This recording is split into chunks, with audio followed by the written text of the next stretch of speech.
Welcome guys to my channel. This is your online physics teacher in the channel Concemolysis. I hope that you guys saw the video which I made on the small description about scalar and vector quantity. If you have not checked that, then go and check the latest video and do like, subscribe and share it. Okay, so let us continue with the list part of rest and motion. So let's move it. Okay, so it is rest and motion. We will start from here. So now I'll give a small description about what is rest and what is motion. So what is a rest? So a body is said to be at rest if it does not change its position with respect to its immediate surrounding, while a body is said to be in motion if it changes its position with respect to its immediate surrounding. So every object in this universe is in motion. I hope that you guys understand. Every day we see bodies moving around us. Example: birds flying, cars, buses moving, people walking, insects crawling, animal running, etc. and etc. Our earth also moves around the sun, so everything on the earth is in a state of motion. The sun and the stars are moving around the center of the galaxy, and the galaxies too are at its rest. And the electron proton too moving inside. Hello? Okay. Although nothing is at rest, but we often say that a stone lying on the ground is at rest, the stone does not change its position with respect to us. Okay, so it's an example of rest. Before that I have given an example of motion. And similarly, if we are sitting on a railway platform and look at the tree nearby, we see that tree is at rest. It does not change its position with respect to us. But when we see a train leaving the station, we say that the train is in motion, but it is continuously changing its position with respect to us. Okay, so for a moving body, if the distance traveled in a certain time interval is much large as compared to the size of the body, so the body can be assumed to be a point particle. In this chapter we shall study the description of motion of a body assuming it to a point particle. Now I will say you what is a one-dimensional motion. Okay, so what is one-dimensional motion? So when a body moves along a straight line path, its motion is said to be one-dimensional motion. And I've given an important note that ODM means one-dimensional motion is also known as motion in a straight line or rectilinear motion. Sometime in board's exam we have been asked that is a motion in a straight line is a one-dimensional motion or rectilinear motion. There will be option both 1A and B. So you have to take the both option, because motion in one dimension means one-dimensional motion is also known as a straight line, motion in a straight line or rectilinear motion. I hope that you guys understand the concept of one-dimensional motion. So now, if a body moves on a plane along the curved path, its motion is two-dimensional, and if it moves in a space, its motion is three-dimensional. But two-dimensional motion and three-dimensional motion is not in our chapter, so we will study in the higher class. So now I will give you a representation of one-dimensional motion. So the path of a motion of one-dimensional motion can be represented by a straight line parallel to the x-axis. If x-axis is taken to a direction of motion, each point on the straight line represents a position of the particle at different instants. The position of particle at any instant t is expressed by specifying x coordinate as the instant. As the particle moves, its coordinate x will change with time. For example, the position of a pebble measured from its starting point, falling freely and vertically downward at different instants. Now I will give you a table. From that you can understand it very well. Okay, so this is a representation of one-dimensional motion, and for example I have drawn a very little box, like column like box, and here time t represents means second and p is the x distance in meter. So at 0 time the distance covered is 0, at 1 second the distance covered is 5, at 2 seconds the distance covered is 20, and at 3 seconds the distance covered at an instant is 45, and at 4 seconds is 80. So the motion of a pebble can be represented by choosing a proper scale of x on a straight line along x-axis as shown in figure 1. This is the figure 1. Here x shown the vertical downward direction. So this can be asked by you that So sometime you have been asked that what direction the X shows in the figure. So it shows a vertically downward direction. It's very important. Vertically downward direction. Is it asked in MCQ questions in boards exam. Okay, so now this is a representation of one-dimensional motion by a straight line path, as in the definition is given that when a body moves along a straight line path, its motion is said to be one dimensional. So it is a straight line moving a straight line path, and this is one dimensional representation of one dimensional motion. So here x equal to 0 and time is equal to 0 second, and is opposite of it means the opposite of it. Okay, I hope that you guys understand. So this is a small description of one dimensional motion. Nothing is there in this part. It's a very small part. Now we'll move to distance and displacement, which is a very important thing in the motion one dimension chapter. I will give the whole notes in the description box, don't worry. So now what is the distance? So we all know that what is distance. If we move from A to B path, it's called distance, and if we move to B to A, the displacement covered is 0. So consider a body moving from a point A to a point B along the path shown.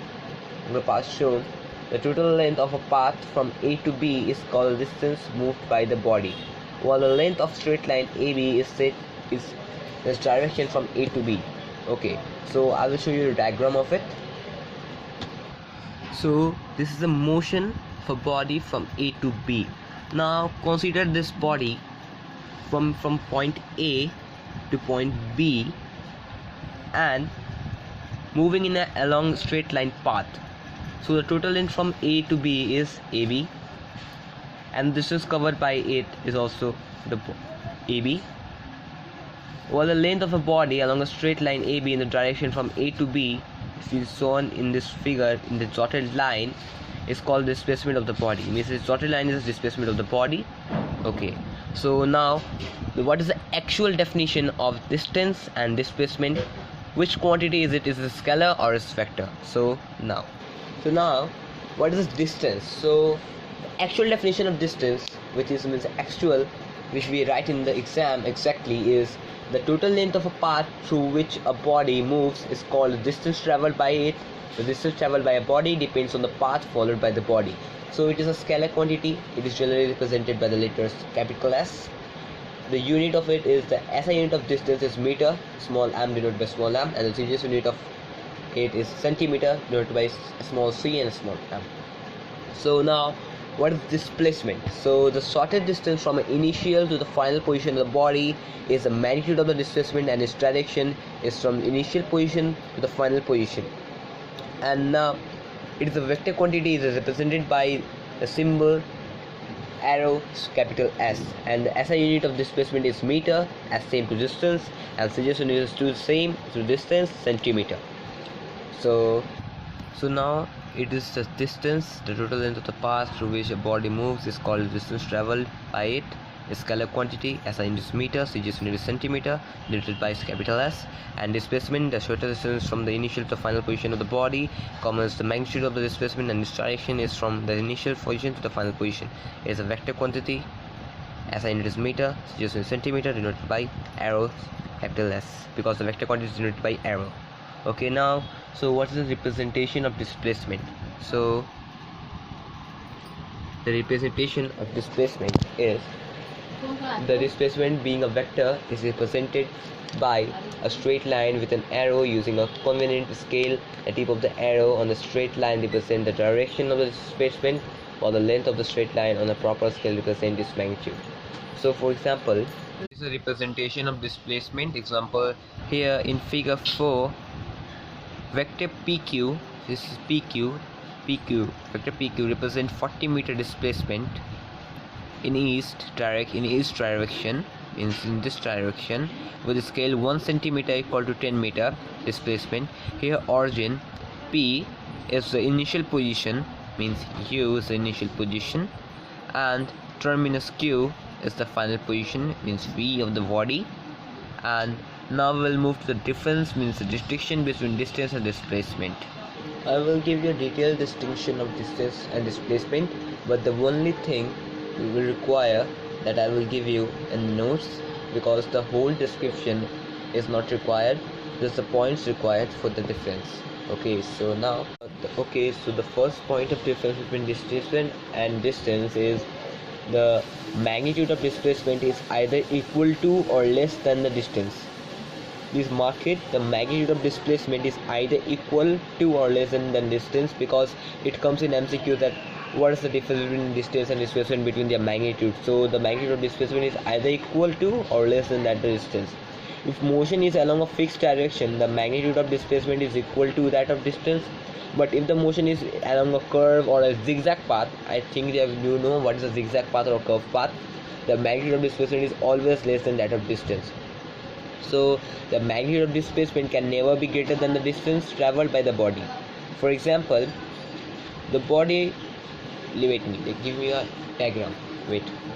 Okay, so this is the figure, wait, okay, this is the figure. You can see this figure, this was my previous notes that I have uploaded, MOD part 1 and MOD part 2. So in this figure, the body moves from A to B along the curved path. The distance traveled by a body is equal to the length of the curved path AB, but the displacement of the body is along a straight line AB shown by the dotted line. This is the dotted line, dotted arrow. Obviously the magnitude of displacement is less than that of distance. And in figure 2.4, and this is the figure 5, sorry I have told 2.4, this is the figure 5, and in this figure you can see a boy travels 4 kilometers towards east and 3 kilometers towards north. Okay, the total distance traveled of the boy is OA plus OB. Yeah, so this is a complete figure, and the total distance traveled by the boy from OA to AB is 4 km plus 3 km. Means total distance traveled by boy is OA plus AB, 4 km plus 3 km equals to 7 km. But the displacement of the displacement is OB. Okay, the dotted line is displacement shown by the arrow OB in the direction, and this is the angle of it, 36.9 degree. It is north from east. So the displacement traveled by the boy is 5 km. Now a question comes which is very common in the boards exam, and this will come surely and surely. It's a very, very important question, that if a boy is traveling 4 km towards east and 3 km towards north, what was the displacement traveled by the boy? So you can calculate it by the Pythagoras theorem, that hypotenuse square means the displacement square is equal to the perpendicular square plus base square. So from it you can calculate that 3 km means 9 km, 9 plus 4 km means 16 is equal to 25 km, and its root over 25 is 5 km. It is a Pythagorean triplet 2, and this is a very important question, very important question. It will come surely, please mark this question. It will come of 2 marks. So let us move towards the next thing of our difference. So the next is the magnitude of displacement is represented by the length of the straight line between the final and the initial position, as I have shown in the previous figure and in this figure too. And the second point of reference is the distance is the length of the path traveled by the body, so it is always positive. Okay, understand the concept? The distance is the length of the path traveled by a body, so it is always positive. But the displacement is the shortest sense in the direction from initial position to the final position, so it can be positive or negative depending on this direction. The displacement can be 0 even if the distance is not 0. It is a very important note that displacement can be 0, but the displacement if the distance is not 0. If a body after means, I will give you a small description of it. Wait. Say let me show you with a diagram. If a man, say this is a guy who is, wait, let me show you the diagram first. Okay, so this is a man and this is a man dash. So if a man moves from man to man dash, from A to B, and again from man dash to man A, from B to A, the total distance traveled is 4 plus 4 is 8 km. But the total distance traveled is not 8 km, it is 0. Remind it, because displacement may be 0 but distance is not 0. Okay, if the distance is 8 km, it is not required that the displacement will also 8 km. It will be 0, because if a man moves from A to B and again from B to A, distance traveled is depending on the kilometer he has traveled, but displacement is not the kilometer which is the man has traveled, means distance is not equal to displacement. Displacement will be 0. This is a separate part. I hope that you understand the concept of distance of displacement. Okay, now let's move to the third point. Oh no, we have moved all the differences. We have done all the differences. Now we will move to the actual point of difference. I will give you the notes in the description box. Do see the notes and learn it from there. You will get the good marks. 90% marks you can achieve from that notes. Okay, so let us move to the main point of difference of distance and displacement. Okay, so for understanding the concept of displacement can be 0 even if distance is not 0, I have given one other example to you. When a body is thrown vertically upward from a point A on the ground, after some time it comes back to the same point A, then the displacement of the body is 0, but the distance traveled by the body is not 0. It is 2h, means the height of the body from A to B is h and from B to A is 2h, but the displacement is not 2h, it is 0. Again example, a body moving in a circular path. I will give the motion of circular path later. A body moving in a circular path, when it reaches to the actual position from one round, then the displacement at the end of one round is 0, but the distance traveled by the equal to the circumference of the circular path is 2 pi r. We know that the area of the circular path is pi r square and the circumference of the circular path is 2 pi r if the radius is a small r of the circular path. Okay, so this is much for today. I have covered the whole distance and displacement part, and I've given a lot of examples. If you will learn from there, you will get to good marks in your exam. So in the next class, we will continue with the speed and velocity and all the instantaneous speed that's related to it. Okay, so that's much for today. Thank you and bye bye.